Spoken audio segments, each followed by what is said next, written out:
Hello viewers, welcome to my channel exclusive info. Dear viewers, আবার আপনাদের জন্য দারুণ একটা গুড নিউজ, যেখানে বিএসএফ এর মধ্যে কিন্তু 1121টার মতন ভ্যাকেন্সি কিন্তু আপনাদের জন্য খুব শীঘ্রই, অর্থাৎ আজকে হলো 19 তারিখ।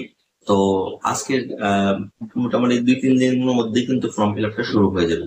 তো আপনাদের জন্য বেস্ট ভ্যাকেন্সি হবে, যেখানে বিএসএফ এর মধ্যে 1121টা যে ভ্যাকেন্সি সেটা কিন্তু এসছে।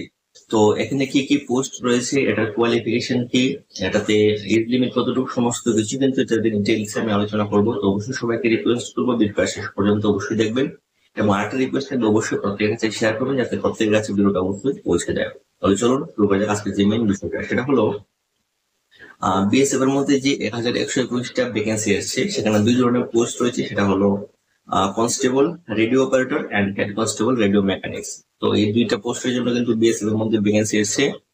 আর এখানে এখন দেখেন এটা যে ইম্পর্টেন্ট ডেটটা। তো সবার প্রথমে এটার ইম্পর্টেন্ট ডেটটা হলো, এটার যে অ্যাপ্লিকেশন স্টার্ট হবে সেটা হলো 24 আগস্ট থেকে শুরু হবে। তবে এই মাসের 24 তারিখ থেকে কিন্তু ফর্ম ফিল আপটা শুরু হবে, এবং এটা লাস্ট ডেট থাকবে 23 সেপ্টেম্বর পর্যন্ত কিন্তু এটাতে লাস্ট ডেট থাকবে। তো অনেকটাই সময় আছে। তো অবশ্যই আপনারা জানেন যে বিএসএফ এর মধ্যে যদি আবেদন করতে চান তাহলে অবশ্যই প্রথম দিকে আবেদন করতে হবে, কারণ ইদানিং যে একটা ফর্ম ফিল আপ চলছে বিএসএফ এর মধ্যে, যারা 10 পাশে যে ট্রেডসম্যান পদের জন্য, সেটাও কিন্তু ফর্ম ফিল আপ করার জন্য যারা আবেদন করছেন, আপনারা জানেন যে অনেকটাই সার্ভার কিন্তু প্রবলেম থাকে। তো প্রথম দিকে যদি না করেন তাহলে কিন্তু ফর্ম ফিল আপ আপনারা করতে পারবেন না। তো অবশ্যই 24 আগস্ট থেকে শুরু হবে, এর মধ্যে কিন্তু আপনারা ফর্ম ফিল আপটা করে নেবেন। তারপর এটা যে এক্সাম ডেট বা এডমিট কার্ড সমস্ত কিছু কিন্তু এখন ডেট দেয়নি, তো এটা আপকামিং ডেজে কিন্তু অবশ্যই ডেটটা দিয়ে দেওয়া হবে। এবার দেখে নেবো এটার যে অ্যাপ্লিকেশন ফিসটা। তো এটার যে অ্যাপ্লিকেশন ফিস সেটা হলো জেনারেল বা ওবিসি তাদের ক্ষেত্রে যে ফিসটা থাকবে সেটা হলো 100 টাকা। আর এসসি এসটি যে ক্যান্ডিডেট রয়েছে তাদের ক্ষেত্রে কোনো ফিস এখানে লাগবে না, শুধু ফর্ম ফিল আপের 50 টাকা। আর জানেন যেগুলো ফর্ম ফিল আপ করা হয় আমাদের এখানে শুধুমাত্র 50 টাকা দিয়ে। তারপরে পরবর্তী যে ফিমেল ক্যান্ডিডেট রয়েছে তাদের ক্ষেত্রে কোনো ফিস কিন্তু এখানে নেই, শুধুমাত্র ফর্ম ফিল আপের যে 50 টাকা সেটা লাগবে। আর বাকি এখন দেখে নেবো এটার যে এজ লিমিটটা। তো এজ লিমিটটা দেখুন, মিনিমাম এজ হলো 18 বছর পর্যন্ত, মানে মিনিমাম এজ, এর নিচে বলা হবে না।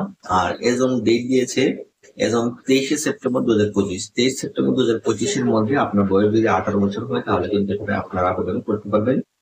আর ম্যাক্সিমাম এজ জেনারেলের ক্ষেত্রে, যারা জেনারেল রয়েছে তাদের ক্ষেত্রে অবশ্যই 25 বছর পর্যন্ত।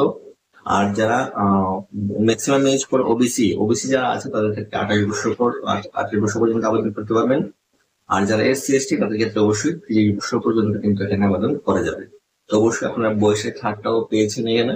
তো আবার বলছি, এজ লিমিটটা হলো যে মিনিমাম এজ সেটা হলো 18, এবং ম্যাক্সিমাম এজ হলো এসসি এসটি ক্ষেত্রে 30, আর জেনারেল ক্ষেত্রে 25, আর ওবিসি ক্ষেত্রে অবশ্যই 28 বছর পর্যন্ত এখানে আপনারা আবেদন করতে পারবেন।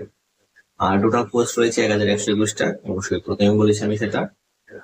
এবার দেখে নেব এটাতে যে কোন কোন পোস্ট রয়েছে এবং কতগুলি ভ্যাকেন্সি এখানে রয়েছে। তো দুই ধরনের পোস্ট রয়েছে, সেটা হলো হেড কনস্টেবল রেডিও অপারেটর, যেটা এখানে রয়েছে 910টা পোস্ট রয়েছে।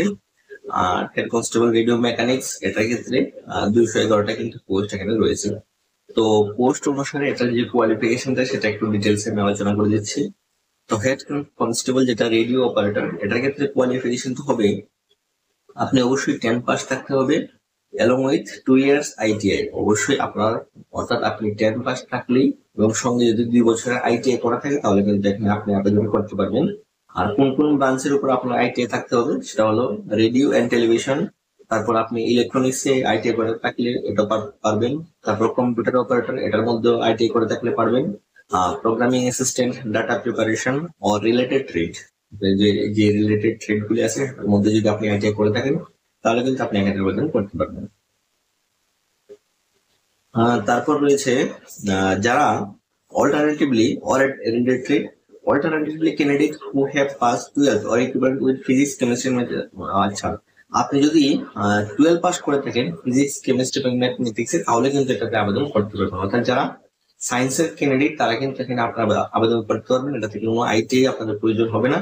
শুধুমাত্র আপনি সায়েন্স স্ট্রিমে যদি 12 পাস করে থাকেন তাহলে কিন্তু এখানে আপনি আবেদন করতে পারবেন। এটা আমাদের জন্য বেস্ট ভ্যাকেন্সি হবে, যারা সায়েন্সের ক্যান্ডিডেট রয়েছে রেডিও অপারেটর, ভালো পোস্ট কিন্তু এটা। আর আরেকটা রয়েছে হেড কনস্টেবল রেডিও মেকানিক্স, এটা ক্ষেত্রে সেম যারা 12 পাস করে রেখেছেন ফিজিক্স, কেমিস্ট্রি এন্ড ম্যাথমেটিক্স এর মধ্যে, তারাও কিন্তু এখানে এলিজিবল, আপনি আবেদন করতে পারবেন। অথবা আপনি যদি 10 পাস করে থাকেন এবং 2 বছর আইটিআই করে থাকেন কোন বিষয়ে, radio and television, general electronics, তারপর হচ্ছে computer operator and programming assistant, তো অবশ্যই আপনাদের জন্য ভ্যাকেন্সিটা বেস্ট ভ্যাকেন্সি হবে তাদের জন্য যারা 10 পাস করার পরে আইটিআই করে গেছে 2 বছরে, তারাও আবেদন করতে পারবে। আর যারা 12 পাস করে গেছে সায়েন্স স্ট্রিমের মধ্যে ফিজিক্স, কেমিস্ট্রি এবং ম্যাথমেটিক্স রয়েছে, তারাও কিন্তু এখানে আবেদন করতে পারবে। এটা ক্ষেত্রে কোনো পার্সেন্টেজ চাইছে না, শুধুমাত্র আপনারা যদি সায়েন্স বিভাগে পাস করে থাকেন তাহলে কিন্তু এখানে আপনি আবেদন করতে পারবেন। তো আশা করছি আপনারা বুঝতে পেরেছেন। আর বাকি এটাতে যে হাইট ওয়েট, এটা আপনারা যদি জানতে ইচ্ছুক হন অবশ্যই কমেন্ট করবেন, আমি ডিটেলসে আপনাদেরকে কমেন্টে রিপ্লাই কিন্তু দিয়ে দেবেন। তো আশা করছি আপনারা বুঝতে পেরেছেন, এর মধ্যে কিন্তু আবেদন করতে হবে। আর যারা আবেদন করবেন আবার বলছি আমার সঙ্গে যোগাযোগ করবেন 8794943460, এই নাম্বারে আপনারা হোয়াটসঅ্যাপ করবেন এবং কোন পোস্ট আবেদন করবেন অবশ্যই আমাকে মেসেজ করবেন। আর বর্তমানে যে সমস্ত ফর্ম ফিল আপ গুলি চলছে, আপনারা অবশ্যই আমার গ্রুপে, টেলিগ্রাম গ্রুপ রয়েছে এবং হোয়াটসঅ্যাপ গ্রুপ রয়েছে, সেখানে জয়েন করে অবশ্যই সেগুলি পেয়ে যাবেন। তো আশা করছি আপনি বুঝতে পেরেছেন। দেখা হচ্ছে পরবর্তীতে, এখানে পর্যন্ত মিস করবো আছি।